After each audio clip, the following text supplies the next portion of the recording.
오늘은 내 앞으로 계산하라 라는 제목으로 빌레몬서 1장의 말씀을 함께 나누도록 하겠습니다. 여러분에게 먼저 질문 드리고 싶은 것이 있습니다. 혹시 여러분은 믿었던 누군가에게 큰 상처를 받은 적이 있으십니까? 심지어 그 사람을 용서할 수 없을 정도로 마음이 힘들고 괴로웠던 적이 있으신가요? 이게 시간이 지나면 잘잘못은 점점 희미해지지만 마음속에 깊게 패인 상처는 여전히 우리 자신을 과거에 머물게 합니다. 저 역시도 그런 경험이 있습니다. 제가 중학생 1학년 때 아버지가 저희 가족을 떠났습니다. 자기 인생을 살겠다면서 집도 차도 다 팔고 다른 나라로 사라졌습니다. 말로 표현하기 힘든 정말 세상이 뒤집히는 듯한 충격이었습니다. 그리고 남은 가족인 어머니와 저와 남동생은 참 혹독하게 다가오는 정서적이고 경제적인 무게들을 감당하다가 결국 쉽게 치유할 수 없는 큰 상처를 경험해야 했습니다. 그리고 이 상처는 그 이후로도 20년이 넘도록 제 마음 한구석에 응어리가 되어버렸습니다. 4년 전인데요, 2021년에 제가 결혼식을 앞두고 있을 때 청첩장에 아버지의 이름을 넣을지 고민해야 했습니다. 아버지가 회개하고 가정으로 돌아오게 해달라고 그렇게 제가 오랫동안 기도해 왔었는데, 막상 제가 결혼해야 하는 그 순간에는 그 아버지가 결혼식에 나타나면 어떡하나 걱정이 된 것입니다. 청첩장을 만들면서 아버지의 이름 석자를 썼다 지웠다 여러 번을 반복했습니다. 실제로 처음에는 아버지의 이름을 빼고 만들었고요, 그 다음에 다시 아버지의 이름을 넣고 두 번째 만든 기억이 납니다. 그만큼 저는 아버지를 용서할 자신이 없었고 그 모든 아픈 과거를 꺼낼 용기도 없었습니다. 제가 원래 미움의 감정을 그렇게 오래 담는 편도 아니고 뒤끝도 없는 편이었는데 저는 더 이상 그런 사람이 아니게 된 겁니다. 과거의 감정에 사로잡혀서 미워할 힘을 잃은 만큼 저에게는 이제 용서할 힘도 잃어버린 아주 무기력한 사람이 되어 있었던 겁니다. 오늘 성경 본문에 등장하는 빌레몬이라는 사람도 그랬을 것입니다. 보통 바울의 서신서는 그 편지를 받는 교회의 이름으로 제목이 지어집니다. 로마서는 로마 교회에 보내진, 또 에베소서는 에베소 교회에 보내진, 골로새서는 골로새 교회에 보내진 편지입니다. 그런데 빌레몬서는요, 교회의 이름이 아니라 사람의 이름입니다. 빌레몬, 이 사람은 골로새 교회의 지도자였습니다. 먼저 빌레몬서 1장 1절부터 2절까지의 말씀을 같이 읽어보겠습니다. 함께 읽겠습니다. 그리스도 예수를 위하여 갇힌 자 된 바울과 및 형제 디모데는 우리의 사랑을 받는 자요 동역자인 빌레몬과 자매 아비아와 우리와 함께 병사된 아키뽀와 내 집에 있는 교회에 편지하노니. 빌레몬은 바울의 동역자였습니다. 동역자라는 표현은요, 바울의 일을 함께 짊어지고 또 잘 수행해내는 바울의 분신과 같은 사람이라는 의미입니다. 바울은 여러 지역을 다니면서 복음을 전했습니다. 그리고 그렇게 여러 지역마다 복음이 자리 잡히고 교회들이 세워질 때마다 바울은 그 교회에 온전한 그리스도인들이 성장해 나가기를 늘 기대했습니다. 그러나 바울의 그러한 사역이 확장이 되어가고 바울의 복음의 씨앗이 전해지는 지역이 늘어나면 늘어날수록 바울의 몸은 10개라도 모자르게 되었습니다. 그래서 바울은 각 교회마다 자신을 대신할 성숙한 지도자들을 세우기 시작했습니다.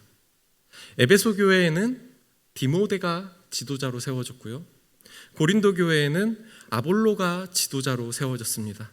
그레데 섬 지역에는 바울보다 더 학식이 뛰어나서 바울이 늘 데리고 다녔던 디도를 지도자로 보냈습니다.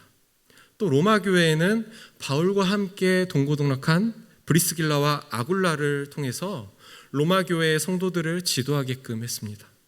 그리고 오늘 본문의 주인공 빌레몬은요, 골로새 교회에서 바울을 대신해서 성도들에게 복음을 가르치고 또 예배를 주도하는 영적 지도자였습니다. 특히 오늘 9절에 보시면 내 집에 있는 교회라는 말을 보면요, 빌레몬이 자신의 집을 골로새 교회의 예배당으로 내어준 것으로 보입니다.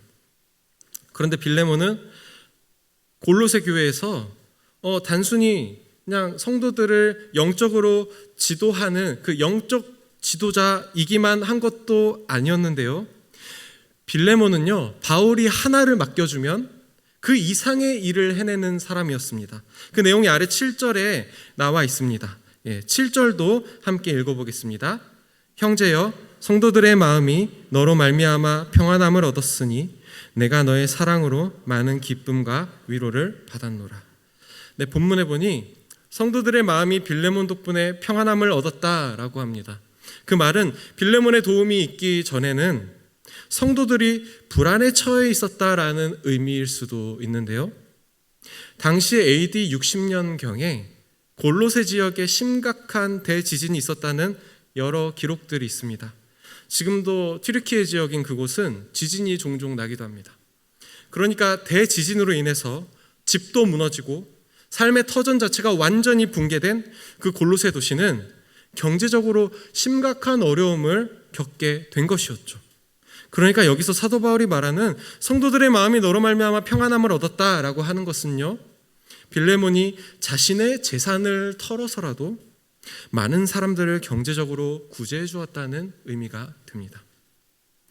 교회 지도자로서 영의 양식을 먹이고 또 자신의 집에 오는 성도들에게 먹을 곳과 또 때로는 지낼 곳을 내어준 빌레몬의 모습은 바울이 그토록 기대하고 그토록 바랬던 너무나도 이상적인 그리스도인의 모범 그 자체였습니다.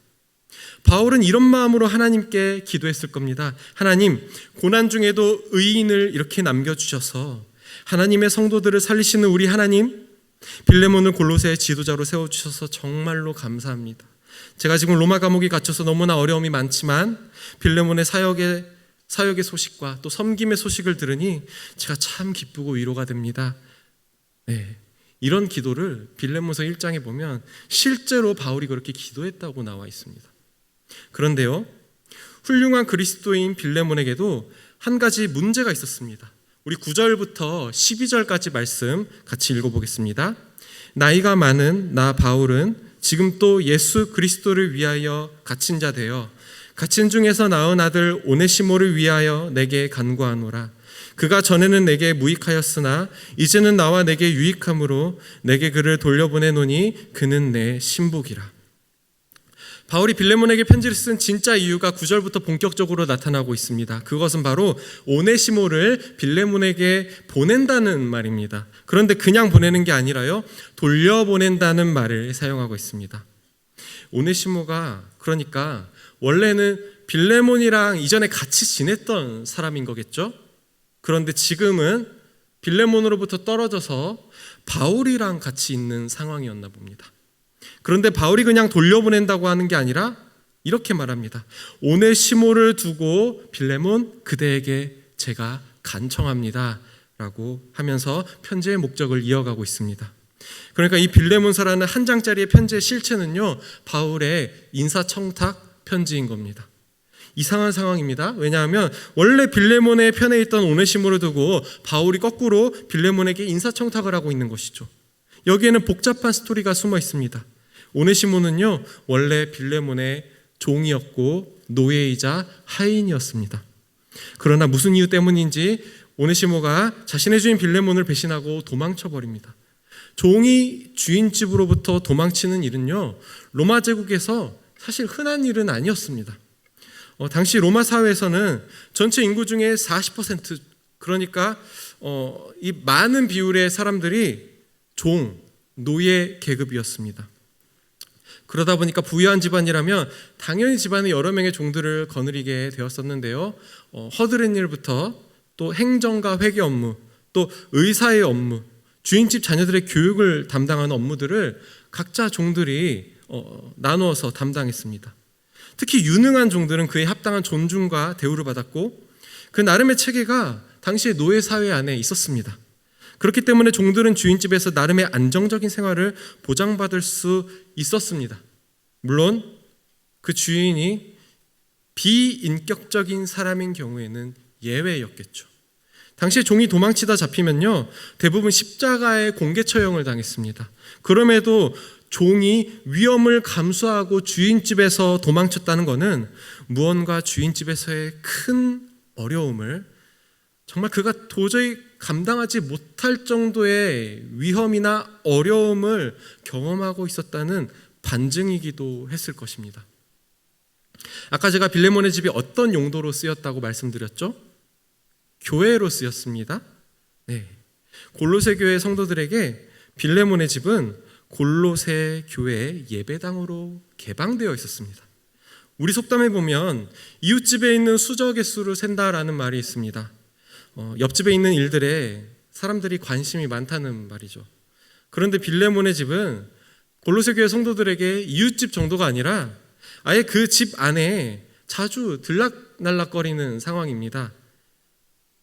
이러한 빌레몬 집안에서 종 오네시모가 주인 집을 떠나 도망친 사건이 발생한 겁니다. 이 사건이 골로새 교회 성도들에게 전부 알려지는 데에는 하루의 시간도 걸리지 않을 겁니다. 이 사건을 듣고 골로새 교회 성도들이 서로 무슨 말을 했을까요? 아이고, 하나님 일을 참 열심히 하는 우리 빌레몬에게 왜 저런 나쁜 일이 벌어졌을까라고 안타까워하는 사람도 있었겠지만요, 아니 도대체 이 빌레몬이 자기 종한테 얼마나 모질게 굴었길래 겉으로는 사랑이 많다더니 집에서는 아니었나 보네, 이런 말을 하지 않았겠습니까? 그럼 또 빌레몬의 심정은 어땠을까요? 내가 지금 이 집을 하나님께 예배당으로 바치고 내가 가진 재산들도 우리 성도들을 돕기 위해서 사용하고 있는데, 이렇게 내가 복음 전하는데 내 인생을 다 바치고 있는데 하나님 왜 이렇게 배신의 아픔과 또 성도들 앞에서의 큰 망신을 저에게 주십니까? 라면서 그 빌레몬의 마음이 찢어지지 않았겠습니까? 이곳에 계신 여러분도 혹시 이런 경험이 있지는 않으십니까? 하나님의 일에 헌신하고 내가 주를 위해서 모든 손해도 마다하지 않겠다고 복음의 기쁨과 감격으로 매일을 그렇게 살아왔는데도 그런 나에게만 유독 나쁜 일이 일어난다면 여러분의 마음은 어떠하시겠습니까?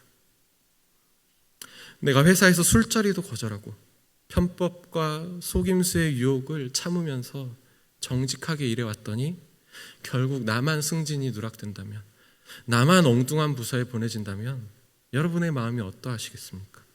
동시에 직장 동료들이 이런 나의 처지에 대해서 저 사람은 실력이 없거나 능력이 딸리거나 아니면 사회생활을 잘 못한다라는 식으로 수군된다면 그것 또한 여러분에게 큰 괴로움이지 않을까요? 또 가정에서는 어떻습니까? 예수님 믿지 않는 가족을 정말 교회 한 번만이라도 나오게 하려고 온갖 아부와 수고를 다 바쳤는데 주일만 되면 이리 도망가고 저리 핑계대다가 고작 그 돌아오는 반응이 여러분의 신앙을 비웃는 한마디뿐이라면 여러분의 마음이 어떠하시겠습니까? 빌레몬도 마찬가지일 겁니다. 오네시모가 자기 주인을 배신하고 도망간 일은 주인 빌레몬에게는 너무나 괘씸한 일이었습니다. 주인의 명예를 실추시키는 일이었고 빌레몬 집안의 다른 종들까지 동요시키는 심각한 범죄였습니다. 하지만 주변 사람들은 부자 빌레몬의 입장보다는 죽음의 위험을 무릅쓰고 도망친 불쌍한 오네시모의 편을 드는 것이 더 쉬웠겠죠.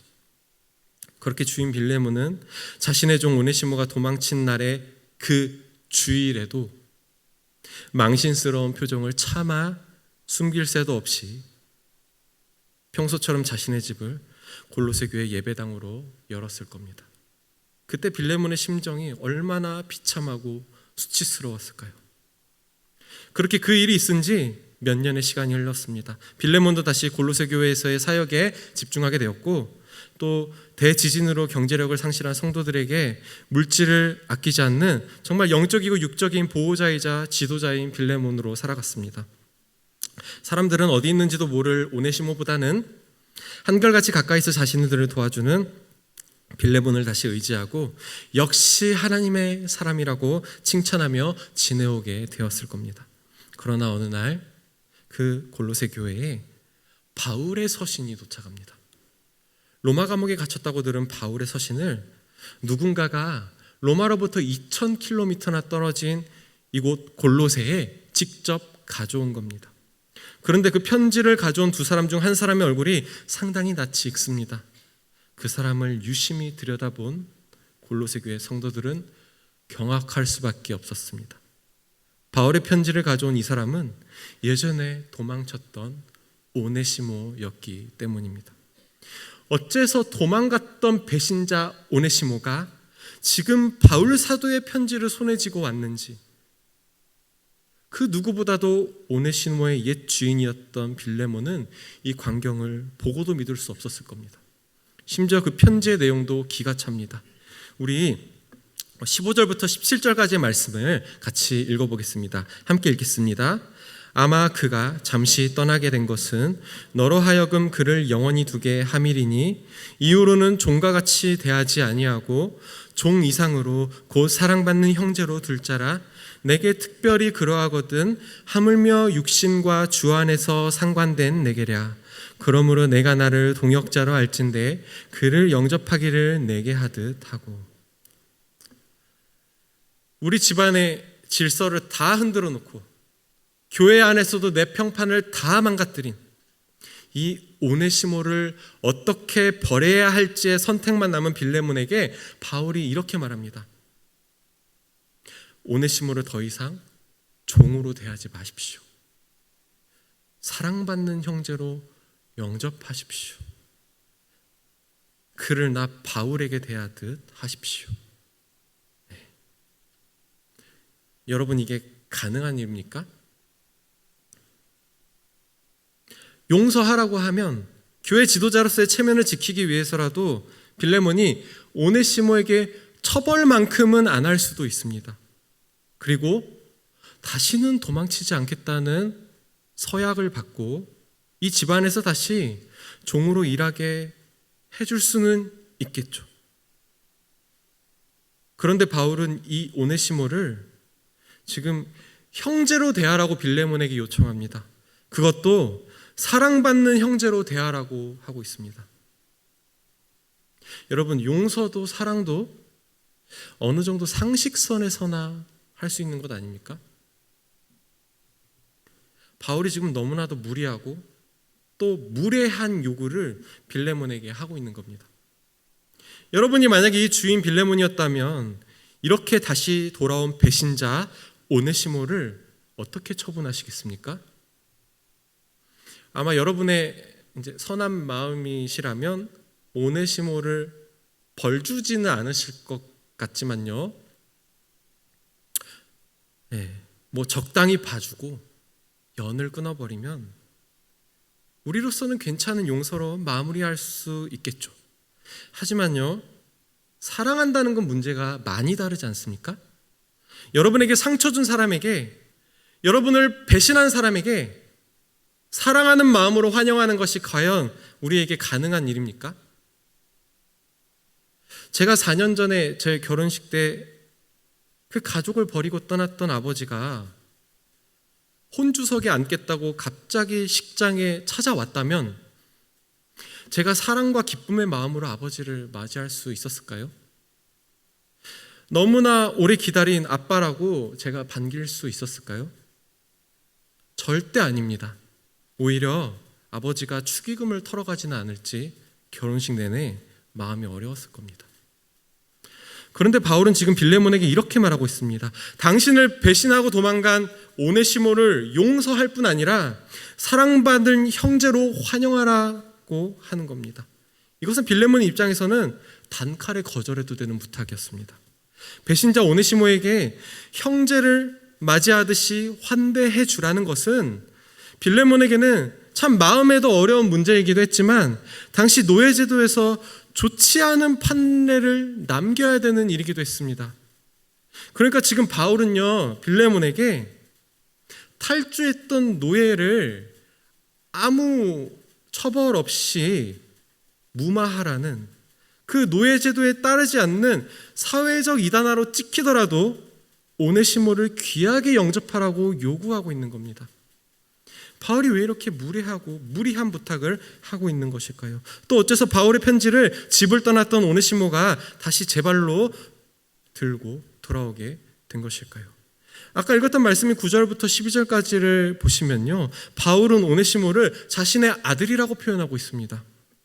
그러니까 오네시모가 빌레몬의 집에서 도망쳐서 2000km나 떨어진 로마에까지 간 것인데요, 이것이 처음부터 오네시모가 바울을 찾아가려고 했던 것인지, 아니면 탈주 외라는 신분을 숨기기에 가장 좋은 대도시 로마에 숨어 살다가 마침 바울이 이곳에 있다는 소식을 듣고 후회하는 마음으로 바울을 찾았는지는 저희가 알 수는 없습니다. 어쨌든 오네시모는 로마 감옥에 있는 바울에게 실제로 찾아갔고, 바울은 그를 정말로 아들로 삼았다는 것입니다. 이 아들이라는 표현, 바울이 아무에게나 예의상으로도 함부로 쓰지 않는 표현입니다. 오직 그가 정말 아끼던 디모데에게나 쓰던 표현이 바로 이 자녀라는 호칭이자 나의 아들이라는 애칭입니다. 내 아들과 같은 디모데가 맨날 속병으로 고생하니까 바울이 포도주를 써서라도 몸을 돌보라고 디모데에게 사소한 걱정까지도 했었습니다. 그 정도로 아버지는 아들을 걱정합니다. 그 정도로 이제 바울은 오네시모를 걱정하고 있습니다. 앞에 이제 보이시는 이 그림은 바울이 감옥에서 오네시모를 가르치고 있는 장면입니다. 비록 바울 자신이 감옥에 갇힌 신세이지만 바울은 오네시모를 복음의 동력자로 성장할 만큼 정성을 다해서 가르쳤고, 또 아버지로서 이 아들을 낳는 심정으로 양육한 것입니다. 심지어 바울이 지금 이 오네시모를 마지막 구절에 보시면 신복이라고 부르는데요, 요즘 사람들은 사람의 마음이나 정서에 문제가 생기면 치료의 방향을 두뇌에서 찾고 시도하죠. 하지만 당시 고대 사람들은 사람의 마음과 정신이 머리가 아니라 내장과 같은 복부 장기에 있다고 믿었습니다. 그래서 옛날 구약시대 선지자 예레미야는 하나님께서 저의 심장과 폐부를 보신다면 제가 하나님께 아무런 거짓된 마음이 없다는 것을 아실 겁니다 하면서 고백한 적이 있었습니다. 그러니까 바울이 오네시모를 자신의 심장과 복부라고 말하고 있는 것은요, 바울에게 있어서 자신의 모든 마음과 생각과 애정을 다 쏟아부은 마치 자녀에게 모든 것을 투영하는 부모와 같은 심정을 바울이 오네시모에게 갖고 있다는 것입니다. 그리고 오네시모는요, 바울에게만 소중한 사람도 아니었습니다. 이미 오네시모는 바울 주변에 있는 여러 동료들에게도 믿음직하고 사랑스러운 형제로 여겨지고 있었습니다. 오네시모가 빌레몬서와 함께 가져왔던 편지 골로새서의 4장 9절 말씀을 함께 읽어보겠습니다. 신실하고 사랑을 받는 형제 오네시모를 함께 보내노니 그는 너희에게서 온 사람이라 그들이 여기 일을 다 너희에게 알려주리라. 신실하다는 것은 약속을 깨지 않는 믿음직스러운 사람이라는 의미입니다. 주인을 배신하고 도망친 오네시모가 지금 믿음직스러운 사람이 되었다고 합니다. 심지어 오네시모가 사람들에게 사랑받는 자라고 합니다. 여러분, 참 나랑은 참 안 맞고 매번 갈등만 주고받는 상대방이 알고 보면 나 이외의 사람들에게는 소중한 사람으로 대우받는 경우가 있을 수 있습니다. 내 눈으로 볼 때는 정말 별 볼 일 없는 가족 한 사람이 집 밖에서는 아주 훌륭하고 멋진 사람일 수 있습니다. 내 눈으로 볼 때는 정말 답답하고 마음이 안 맞는 직장 사람이 가정에서는 그가 부모와 배우자와 자녀를 따뜻하게 사랑하는 좋은 인격의 소유자일 수 있죠. 더 나아가서는요, 나를 이토록 힘들게 하고 상처를 준 그 사람이 하나님께는 하나님 자신의 아들을 바쳐서라도 살려야 했을 정도로 하나님의 소중한 자녀일 수 있습니다. 이제 바울은 이렇게 말합니다. 이 오네시모는 여러분이 있는 그곳 골로새 지역 출신입니다. 여러분이 기억하는 그 배신자 오네시모 맞습니다. 하지만 지금 오네시모는 여기서 누구보다도 유익하고 믿을만하고 또 사랑받을 만한 우리의 귀한 형제이자 저의 아들입니다 라고 말하는 것입니다. 그래서 바울이 오네시모를 위해서 특별한 결단을 합니다. 빌레몬서로 돌아와서 1장 18절을 함께 읽어보겠습니다. 그가 만일 내게 불의를 하였거나 내게 빚진 것이 있으면 그것을 내 앞으로 계산하라. 네, 오네시모가 빌레몬에게 불의를 행한 것이 있습니다. 2000km나 되는 로마로 떠나기 위해서는 오네시모는 빌레몬의 집에서 돈이 될 만한 것들을 잔뜩 훔쳐서 나왔을 겁니다. 또 오네시모가 빌레몬에게 손해를 입힌 것 말고도 지속적으로 갚아야 할 빚도 있습니다. 그가 도망치는 바람에 그 주인집에서 일하지 않았던 세월들을 일당으로 환산하면 결코 적지 않은 금액이 될 것이 분명했습니다. 그러나 바울은 말합니다. 빌레몬, 내 아들이 진 빚을 제가 갚겠습니다. 저에게 청구하십시오. 이제 아들 오네시모에 대한 아버지 바울의 마지막 부탁을 확인해 보겠습니다. 19절부터 21절까지의 말씀을 함께 읽겠습니다. 나 바울이 친필로 쓰노니 내가 갚으려니와 내가 이외에 자신이 내게 빚진 것은 내가 말하지 아니하노라. 오 형제여, 나로 주 안에서 너로 말미암아 기쁨을 얻게 하고 내 마음이 그리스도 안에서 평안하게 하라. 나는 내가 순종할 것을 확신함으로 내게 썼노니 내가 말한 것보다 더 행할 줄을 아노라. 바울이 교회들에게 편지를 보낼 때 보통은 그 바울이 말을 하고 그 바울의 말을 대신 쓰는 대필자가 있었습니다. 물론 마지막에는 바울이 맨 마지막에 자신의 친필로 마무리를 하는 경우들이 있었는데요. 그래서 나 바울이 친필로 쓰노라 라는 표현 뒤에 여러분 그래서 평안하십시오 라는 일반적인 말로 형식상 사인하듯이 쓰는 것이 대부분이었습니다. 그런데 바울의 많은 서신들 중에서 자신의 친필 사인 뒤에 또다시 구구절절 잔소리를 집어넣은 경우가 딱 한 번 있습니다. 그게 바로 오늘 빌레몬서입니다. 빌레몬서 마무리 구절인 19절부터는 나 바울이 친필로 쓰노니 하면서 이전의 말을 또 반복합니다. 오네시모가 당신에게 저지른 잘못들 나 바울이 갚겠습니다. 하지만 빌레몬, 당신이야말로 나에게 더 큰 복음의 빚을 졌다는 걸 내가 굳이 더 말하지는 않겠습니다. 이 말이요, 지금 바울이 빌레몬한테 오네시모가 저지른 손실을 바울한테 청구해도 된다는 말일까요? 안 된다는 말일까요? 네. 또 이와 마찬가지로 바울이 오네시모의 잘못을 자신이 대신 지불하겠다고 말했듯이 여러분에게 상처 준 사람의 잘못도 하나님이 대신 지불하시겠다고 한다면 여러분은 하나님께 일일이 계산하면서 청구하시겠습니까? 우리가 하나님께 진 빚이 있습니다. 하나님이 자기 아들을 죽이셔서 우리의 생명을 구해주신 말로 다 할 수도 없는 큰 빚을 우리는 하나님께 갖고 있습니다. 그런데도 여전히 오네시모에게 입은 피해 재산, 오네시모 때문에 내가 겪어야 했던 수군거림과 수치, 오네시모 때문에 며칠 몇 달을 삭혀야 했던 분노의 시간들을 그래도 하나님 앞에서 저울질하며 계산하시겠습니까? 여러분을 상처 입힌 여러분의 오네시모는 누구입니까? 그 오네시모의 잘잘못을 끝까지 하나님의 심판대 앞에 가져가고 싶으십니까? 우리가 언제까지 이전의 일들을 다시 따져내고 나 자신의 입장을 고집해야겠습니까? 물론 용서하라는 것은요, 말이 쉽죠. 하나님께 무한히 은혜를 받았으니 남의 사소한 잘못은 용서할 수 있어야 한다는 것은 우리도 너무 잘 알고 있습니다. 그러나 우리는 그렇게 하지 못합니다. 왜냐하면요, 하나님께서 우리를 구원해 주신 은혜는 너무 멀게 느껴지는 반면에 나를 배신하고 나에게 상처 준 그 문제의 사람 오네시모는 우리 인생에 너무 가까이 느껴지기 때문입니다.